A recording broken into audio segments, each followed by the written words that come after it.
මම මේ ඉස්කෝලේ ගෙනියන ওই බෑග් එක. ඔබතුමා හිතන්නේ මේකේ බර කොච්චරක් කියලාද? කිලෝ 1ක්ද 2ක්ද 3ක්ද නැත්නම් ඊට වැඩිද? sorry ඊට වැඩි.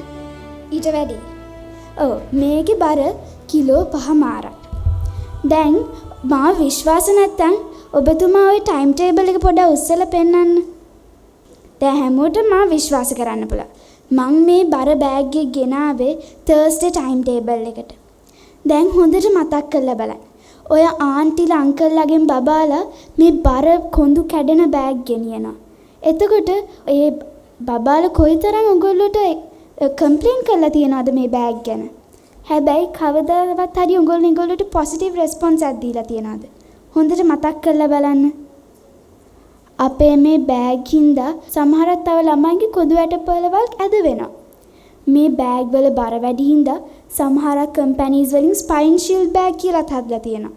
ඒ කියන්නේ මේ මුළු රටම දන්නව නේද මේ බෑග් වලින් එන ප්‍රශ්නේ. අපි නම් ඉස්කෝලේ යන්න ගෙදරින් ස්කූල් වෑන් එකට මේ බෑග් එක දාගෙන නැගලා ආ ඉස්කෝලේ ඉස්සරහින් බහිනවනේ. ඒත් අර ගම් වලින් අපේම යාළුවෝ මොනවද කරන්නේ? මේ බෑග් කරේ දාගෙන කොයි තරම් දුර ඇවිදිනවද? එංගොල්ලට එතකොට මොකද වෙන්නේ? මේ බෑග් අපිට ලොකු ප්‍රශ්නයක්. මම චූටි ඉල්ලීමක් කරනවා ගවර්න්මන්ට් එකෙන්. මේකට පොඩි ඩිසිෂන් එකක් ගන්න. නැත්තම් අපිට ඉස්සරහට මොනවාද වෙන්නේ කියලා හිතා ගන්නවත් බැරි වෙයි. මේක අපිට ලොකු ප්‍රශ්නයක්. අපේ රටට මේක ලොකු බලපෑමක් වෙයි. අසා සිටි ඔබ සමට ස්තුතියි.